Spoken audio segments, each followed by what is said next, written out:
pastor na magbigay ng mensahe ngayong umagang ito. Tayo po tayong lahat and grab your King James Bible. Proverbs chapter number 3. Proverbs chapter number 3. Basahin po natin from verse number 19 hanggang verse number 26.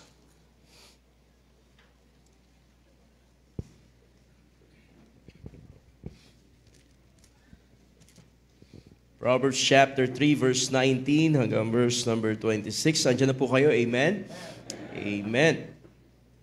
Basahin ko po verse number 19. You'll read verse number 20.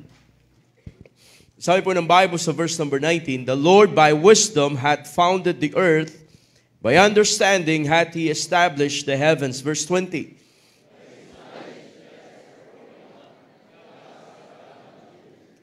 "My son, let not them depart from thine eyes. Keep sound wisdom and discretion.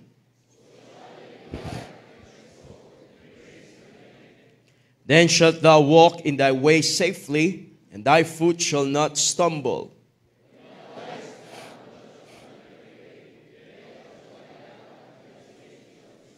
Be not afraid of sudden fear, neither of the desolation of the wicked when it cometh." Verse 26.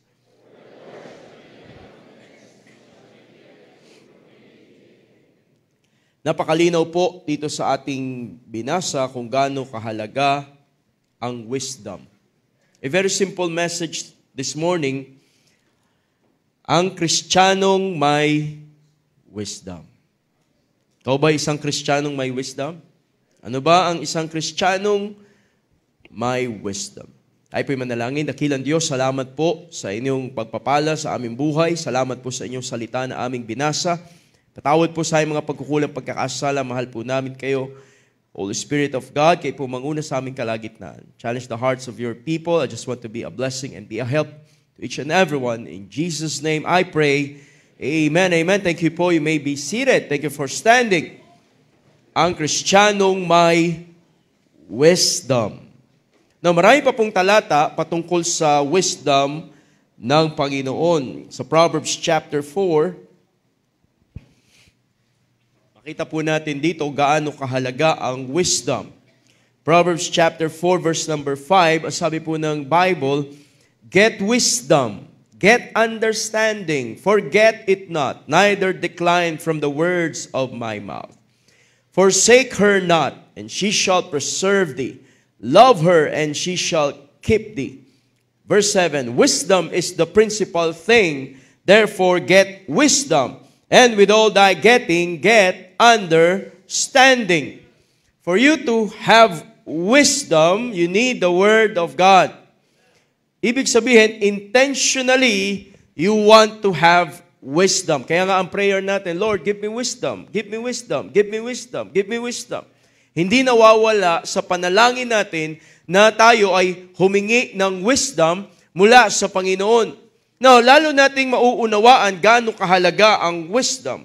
Dahil ang sabi ng Bible, "Forsake her not." Pag nakuha mo yan, huwag mo na yung pababayaan. Sabi ng Bible, "Because she shall preserve thee. Love her, and she shall keep thee." Can you imagine the blessing of having wisdom? Kaya nga, iba ang Kristiyanong may wisdom. Another verse, Proverbs chapter 16.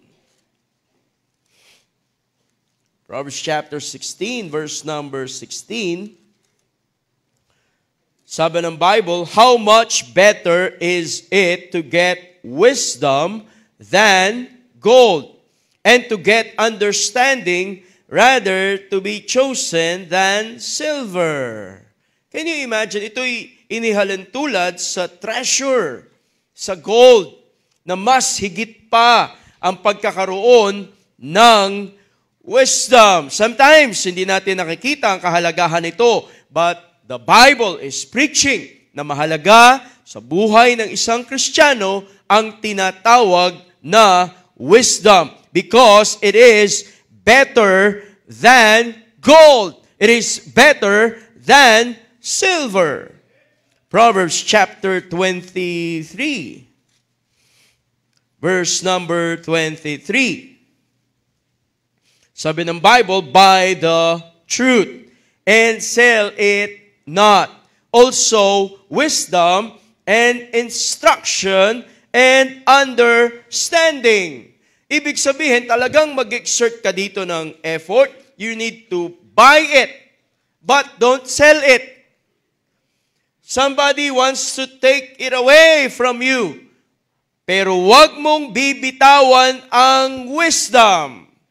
Napakahalaga ng wisdom sa buhay ng isang Kristiyano.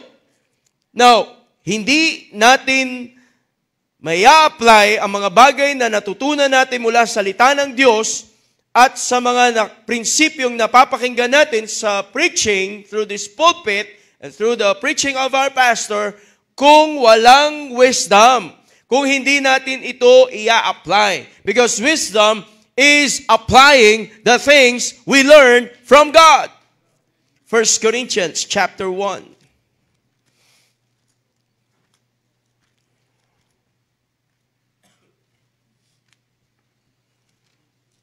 1 Corinthians chapter 1, verse number 24.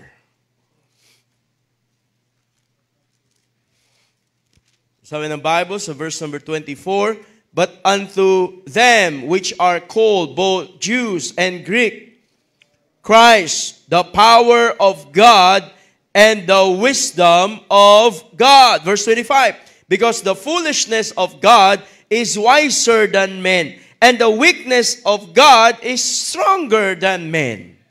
Kaya talagang hindi kalugihan sa isang Kristiyano kapag siya ay mayroong wisdom.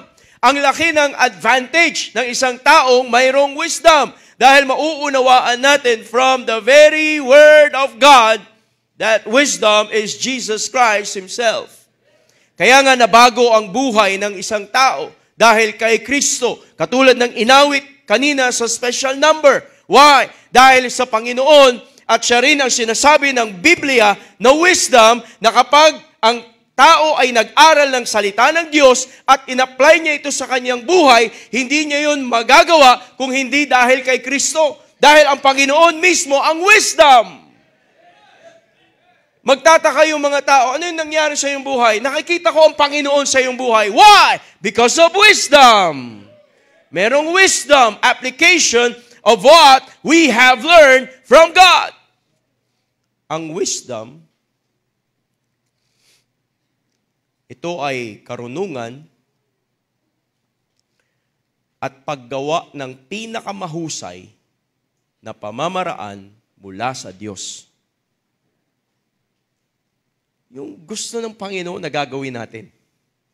Natutunan natin at ginawa natin. Doon pa lang may wisdom. Huwag niyo pong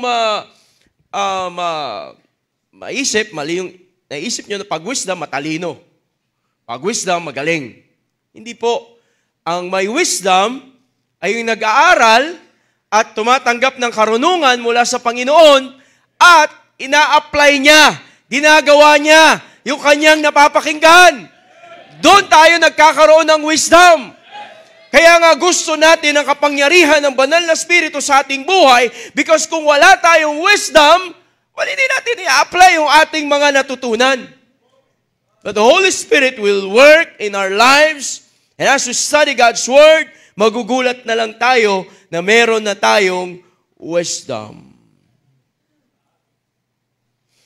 Now, tandaan natin, merong wisdom na galing sa Panginoon, meron ding wisdom ang mundo. The wisdom of this world. Anong ina-apply mo? Saan ka kumukuha ng mga principles? Kumukuha ka ba ng principles na natututunan mo ngayon sa social media or sa Word of God? Walang tatalo sa salita ng Diyos.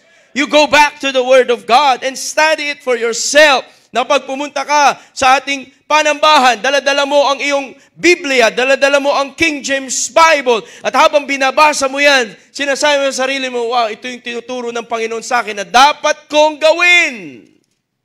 Then that is wisdom. A person without Christ is impossible to have God's wisdom. Kaya nga, what a privilege. Nung tayo ay nakakilala sa Panginoon, Napakalaki ng pwedeng gawin ng Diyos sa ating buhay. Pero kung hindi pa yan mananampalataya, ang unang mensaheng dapat niyang mapakinggan ay paano tayo makakatiyak ng langit. Now, napakahalaga na yan ay tinuturo ng salita ng Diyos. At mamaya po ay babaybayin po natin yan. But for now, napakahalaga na makita po natin dito sa ating text verse sa Proverbs chapter 3, verse number 19. Now, sabi ng Bible, by wisdom hath he founded the earth. By understanding hath he established the heavens. Alam niyo po, ang pinakamagaling na architect at pinakamagaling na engineer ay walang iba kung hindi ang Panginoon mismo. Because by wisdom, he founded the earth. I believe kung ang Panginoon ang nasa flood control project, merong wisdom. Amen? Napakahalaga na makita natin yan. Wisdom played a dynamic part in God's creation. Maraming mga scientists, they can spend billions of dollars para lang i-explain bakit ang earth ay umiikot. Pero bago pa nila na-discover yan, na umiikot yan, alam natin that is God's wisdom. Bago pa nila isipin na yun ay merong gravitational pull, the Bible tells us it's God's wisdom. Bago pa naisip ng mga scientists na yung mga planets ay hindi nagbabanggaan, alam na natin ang tawag doon, that is God's wisdom. Because by wisdom hath God established and founded the earth. Sabi ng Bible sa verse number 18, she is a tree of life to them that lay hold upon her, and happy is everyone that retaineth her. Masaya ang isang Kristiyano na merong wisdom because she is the source of life. Ibig sabihin, ingatan mo yan. Nakita niyo po ba kung paano siya in-address ng Panginoon? Gumamit siya ng she. Kaya nga ang asawa mong babae ay iingatan mo yan. Hindi mo yan pababayaan. Pag tumatawid, alalayan mo. Pag may sasakyan, harangin mo yung sasakyan. Ikaw ang magpapasagasa doon. Ingatan mo yan. Alam natin na ang source of life ay walang iba kung hindi ang Panginoong Jesucristo. Kaya nga kapag ang isang tao makasalanan ay naligtas, nagkakaroon ng buhay. Yun ang totoong buhay para sa Panginoon. Sabi nila, pag tumikim ka na ng bisyo, dung magkakaroon ng kulay ang iyong buhay. Nagkakamali sila. Kapag naging Kristiyano, doon nagkakaroon ng kulay ang buhay. Meron tayong common denominator na lahat tayo makasalanan, papunta pasira ang ating buhay, pero kung hindi lang dahil sa Panginoong Jesucristo, nasaan tayo ngayon? Miserable ang buhay natin.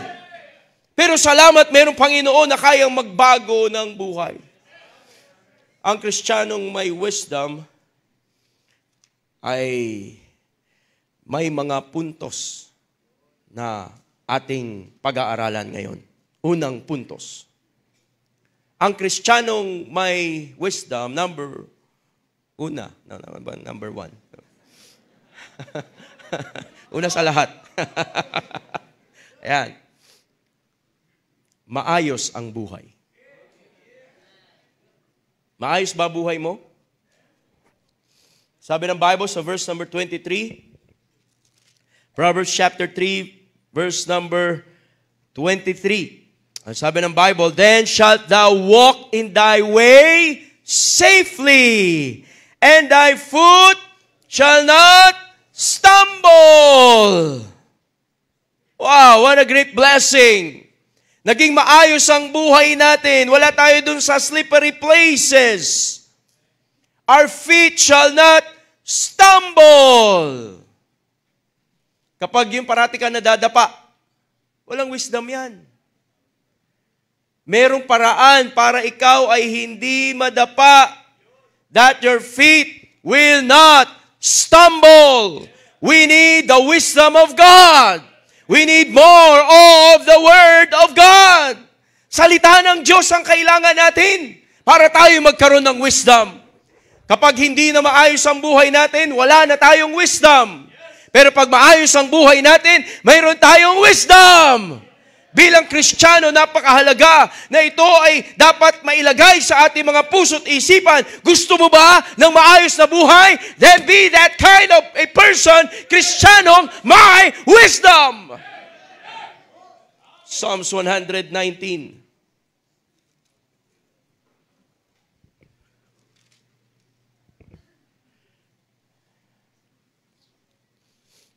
Psalms 119. Verse number 104.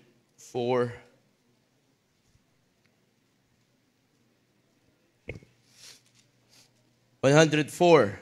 Sabi ng Bible, through thy precepts I get understanding. Therefore I hate every false way. Thy word is a lamp unto my feet and a light unto my path.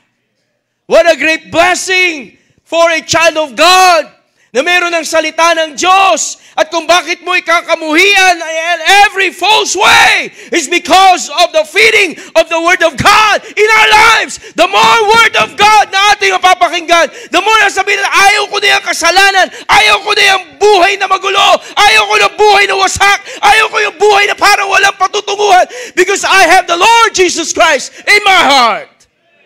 Ang Kristiyanong may wisdom, maayos ang buhay. May mga nagpapa-interview pa, gumagastos ng marami para lang humingi ng counsel paano magkaroon ng maayos na buhay. Pero sa atin, available ang salita ng Diyos at ang wisdom ng Panginoon.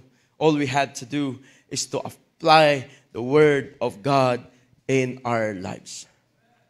Una, ang Kristiyanong may wisdom, maayos ang buhay. Pangalawa, ang Kristiyanong may wisdom, tingnan niyo po sa Proverbs chapter 3, verse 24.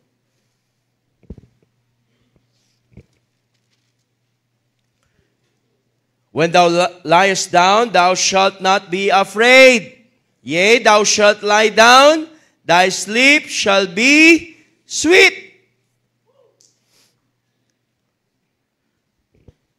Number 2, pangalawa. Ang Kristiyanong may wisdom, masaya ang buhay. Wala nang pinakamasaya sa taong ang sarap ng tulog niya, no? Ang hirap kasi nung tulog ka, tapos biglang didilat ang mata mo, no? May mga iniisip ka. Pero masaya yung talagang paghumiga, no? Yung talagang para siyang hinihili ng Panginoon, no? Ang saya ng ganon. Kaya nga ang kaligayahan sa buhay ng tao ay hindi yung kayamanan, eh. Hindi yung mga ari-arian. Minsan yung maraming ari-arian, yun ang hirap ang tulog.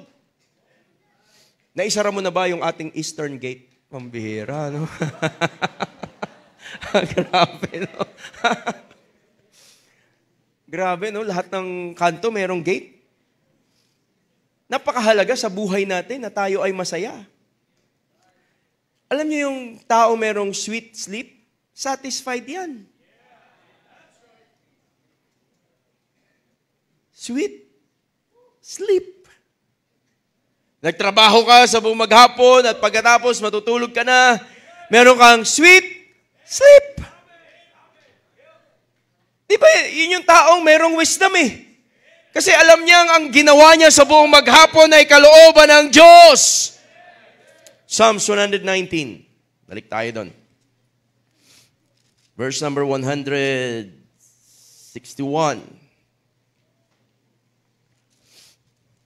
Sabi ng Bible, princes have persecuted me without a cause. But my heart standeth in awe of thy word. I rejoice at thy word. as one that findeth great spoil. I hate and abhor lying, but thy law do I love. 7 times a day do I praise thee, because of thy righteous judgment. Great peace have they which love thy law, and nothing shall offend them. Ang sarap ng tulog ng tao na ito. Gusto ko maging Kristiyano may wisdom at huwag mawala yung wisdom. Dahil isang araw, pwedeng hindi ako maging masaya sa aking buhay. Kaya't napakahalaga na panatiliin natin na tayo isang Kristiyano na mayroong wisdom. Satisfied. Ikaw ba'y satisfied sa iyong buhay? Maraming tao, papagal. Overtime dito, overtime doon. Kung kumita na ng malaki, may sakit na, kaya pala ako nag-overtime, pampa-hospital. Pero may mga Kristiyano, isang kahig, isang tuka, pero masaya ang buhay. Bakit satisfied eh? Pero mo, kakakain ka na ng agahan, tanghalian, hapunan. Gusto mo pa may midnight snack? Alam mo, tumataas na nga yung blood sugar. Kain pa rin ang kain ng rice. High blood na nga, nakikipag-agawan pa sa balat ng lechon. Pero merong mga, minsan, kumakalaman sikmura na sa simbahan pero masaya. Yung tama lang na makakain, i-provide ng Panginoon yung pangangailangan. Yun yung Kristiyanong may wisdom. Yung Kristiyanong may wisdom, hindi malalim ang kaligayahan yan. Mababaw lang. Kasi merong mga Kristiyanong seryoso, sobrang seryoso. Hindi mo ako mapapangiti. Hindi mo ako mapapatawa. Ang lalim. Pero salamat sa Panginoon dahil sa kanyang salita, dahil sa wisdom ng Diyos, naging masaya ang ating buhay. Ang pastor natin masayahin. Kahit masakit na ang paa, nagpapatawa pa. Sabi niya, tutuloy ako, hindi naman pa ako magpipreach. Saka makakita ng ganun. Bakit? Nag-i-enjoy sa wisdom ng Panginoon. Number 3. Pangatlo. Ang Kristiyanong may wisdom, verse number 25. Proverbs chapter 3, verse 25. Be not afraid of sudden fear, neither of the desolation of the wicked when it cometh. Verse 26. For the Lord thy God shall be thy confidence, and shall keep thy foot from being taken. Number 3, pangatlo. Ang Kristiyanong may wisdom, madiskarte sa buhay. Sino nagbibigay sa atin ng karunungan? Ibabalik ng Panginoon lahat ng mga natutunan natin. Papaalala niya sa atin yung natutunan natin sa Sunday school, mga preaching na napakinggan natin sa ating pastor. At kahit, di ba, may mga times, nakikinig tayo ng salita ng Diyos. Sabi na, parang hindi ko pa kailangan yan ngayon.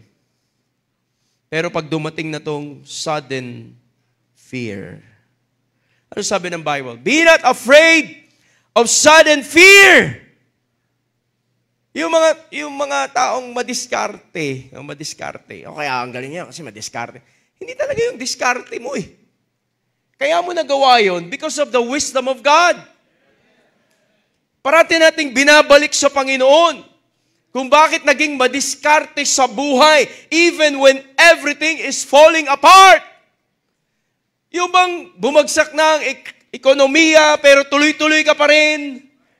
Nagkakagulo na yung mga politicians sa bansa natin, pero tayo masaya pa rin sa bahay-sambahan.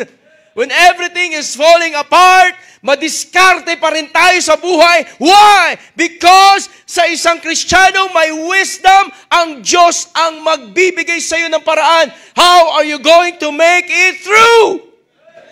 Paano mo malalampasan yan? Napakarami nating problema. Bumaha. Tingnan mo mga Pilipino, dahil nasanay sa baha. Okay lang, mabaha. Ibig sabihin, swimming pool tayo ngayon sa harap ng bahay. Nakangiti pa rin no? How much more ang isang Kristiyano? Ano man ang problemang dumating sa iyong buhay, I believe God will be there for you. 1 John chapter 5. 1 John chapter 5.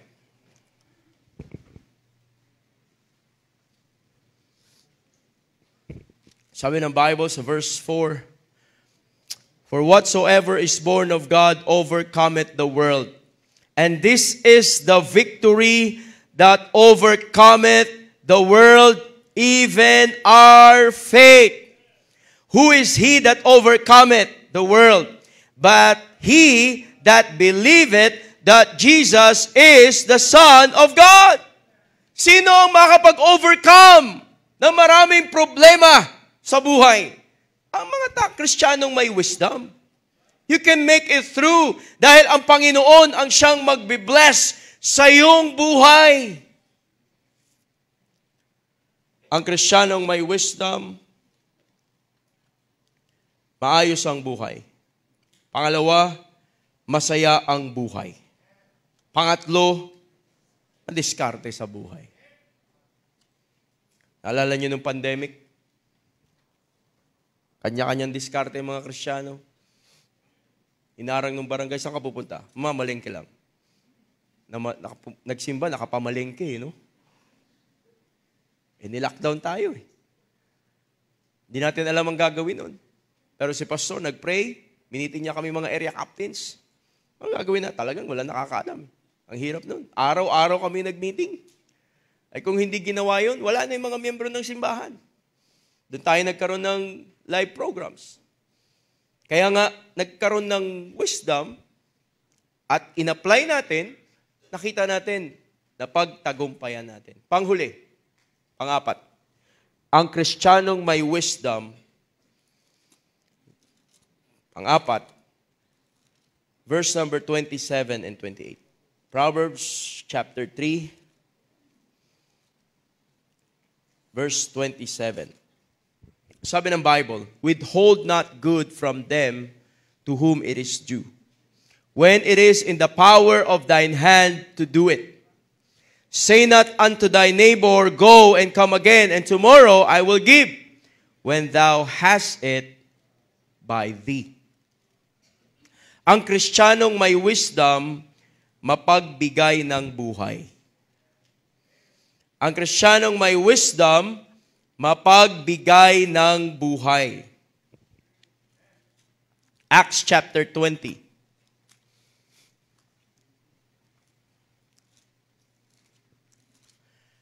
Acts chapter 20, verse number 34. Sabi ng Bible,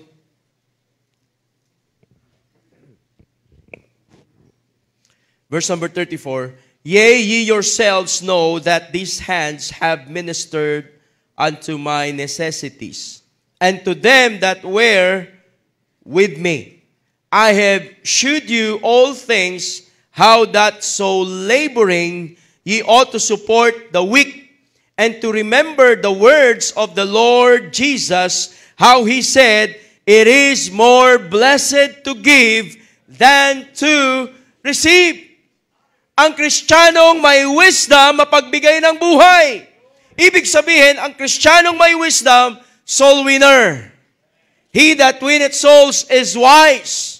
Huwag mong ipagkait sa mga taong hindi pa nakakakilala sa Panginoon paano makatiyak ng langit. The reason bakit tayo nagkaroon ng mga bisita this morning ay dahil sa kagustuhan nating maibahagi sa kanila ang simpleng paraan ng Diyos ng kaligtasan. Maunawaan ng bawat isa ng mga bisita natin na tayo ay makasalanan sa harapan ng Diyos at bilang makasalanan tayo napapahamak patungo sa impyerno because the wages of sin is death. Ang nakakalungkot yung tinatawag na ikalawang kamatayan. Na doon tayo mag-spend ang ating buhay doon sa impyerno because there's life after death. Yung isang mayaman na namatay doon sa Luke chapter number 16, ang sabi ng Bible, and in hell, he lift up his eyes being in torments. Alam niyo pong napaka-dreadful na mangyayari sa isang tao ay kapag siya'y namatay at pagmulat ng kanyang mata, impyerno. Kaya nga binabahagi natin paano makakatiyak ng langit. Doon sa impyerno, wala nang exit door. Pag nandun ka na, you will be there forever, never, never. Pero habang buhay ka pa, now is the high time for you to make a decision. Ayaw kong pumunta sa impyerno. Naunawaan kong ako'y isang makasalanan. Anong aking gagawin? Sabi ng Bible, John 3:16, for God so loved the world that He gave His only begotten Son, that whosoever believeth in Him should not perish but have everlasting life. As a sinner, you need a Savior. At ang tagapagligtas natin ay walang iba kung hindi ang Panginoong Hesukristo. Siya'y namatay doon sa krus ng Kalbaryo. Ang kanyang banal na dugo ay dumanak doon. Siya'y namatay, inilibing, at sa ikatlong araw, siya'y muling nabuhay. The death, burial, and resurrection of the Lord Jesus Christ is the gospel of the Lord Jesus Christ. Yan ang kailangan nating maunawaan. Yan ang kailangan nating tanggapin. Tanggapin natin sarili na siya ang ating tagapagligtas. Walang ibang paraan para ako'y maligtas maliban sa Panginoong Kristo. Sabi ng Panginoon sa John chapter 14 verse number 6, I am the way, the truth, and the life. No man cometh unto the Father but by me. Sabi ng Panginoong Kristo. Yung nakapako ang Panginoon, kasama niya yung dalawang tulisan. Yung isa hindi sumampalataya, yung isa sumampalataya sa Kanya. Sabi ng Panginoon, ngayon din, kakasamahin kita sa aking kaharian. Kaya nga pag ikaw ay tumanggap sa Panginoon bilang sariling tagapagligtas, ngayon din may pangako ang Panginoon sa iyo sa Biblia. Sabi ng Panginoon, no man can pluck them out of my Father's hand. Sabi ng Bible, but as many as receive Him, to them gave He power to become the sons of God, even to them that believe on His name. What you need is the Lord Jesus Christ. Bilang mananampalataya, dapat napagbigay tayo ng buhay. Dapat tayo ay soul winner. Dapat tayo aktibo na nagbabahagi ng salita ng Diyos. Meron kang nakakausap, your loved ones maybe, kailangan nila ng tagapagligtas. Napagbigay. Binanggit din dito, sabi ng Bible, God loveth a cheerful giver. Hindi tayo magiging giver kung hindi tayo mag-exert ng effort. At makita natin, ang Panginoon, ginawa niya yan sa atin. With careful study and the help of the Holy Spirit in our lives, makikita natin ang buhay natin punong-puno ng wisdom. Bakit natin ginagawa ang ating ginagawa sa ating church, our faith and practices? Because of wisdom. Ang Panginoon ang nag-establish ng mundo because of wisdom. Ang Diyos ang nag-establish ng ating church because of wisdom. Sabi na po, upon this rock, I will build my church. And even the gates of hell shall not prevail against it. Alam natin na ang church na tinatag ng Panginoon ay walang iba kung hindi ang Baptist Church. Kaya salamat sa Panginoon. Kung yan ay tinatag ng Panginoon, ang mga pamilya ay tinatag ng Panginoon, I believe the lives of each and everyone, kung meron tayong wisdom, makikita natin yung pwede nating gawin sa ating buhay. Kapag may wisdom, maayos ang buhay. Kapag may wisdom, masaya ang buhay. Kapag may wisdom, madiskarte sa buhay. Kapag may wisdom, mapagbigay ng buhay. No wonder why, nung tinanong ng Panginoon si Solomon, anong gusto mo? Pwede niya sabihin, gusto ko ng kaharian. Mas malaki pa sa kung anong meron ako. Gusto kong magkaroon ng maraming sundalo. Gusto ko magkaroon ng maraming mga weapons of war. Gusto kong magkaroon ng mga military officers. Pero hindi yun ang sinabi niya. Ang sabi niya sa Panginoon, Lord, give me wisdom. Give me wisdom. Bago natin isipin ang mga bagay na hinihiling natin sa Panginoon, hiniling na ba natin sa Panginoon, Lord, give me wisdom. Give me wisdom. Dahil siguradong merong mangyayari sa buhay natin kapag tayo ay Kristiyanong may wisdom. Tayo po tayong lahat.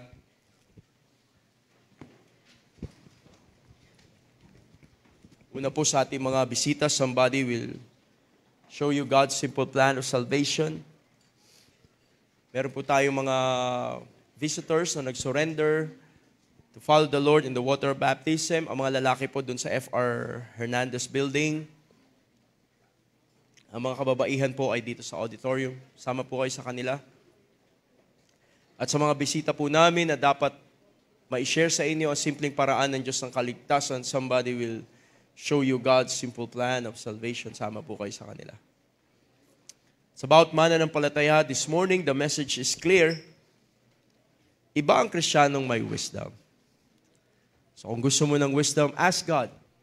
At siguradong ipagkakaloob yan ng Panginoon sa iyo. Keep on studying God's Word. And let God be God in our lives. And enjoy the wisdom from the Lord Jesus Christ. The altar is open.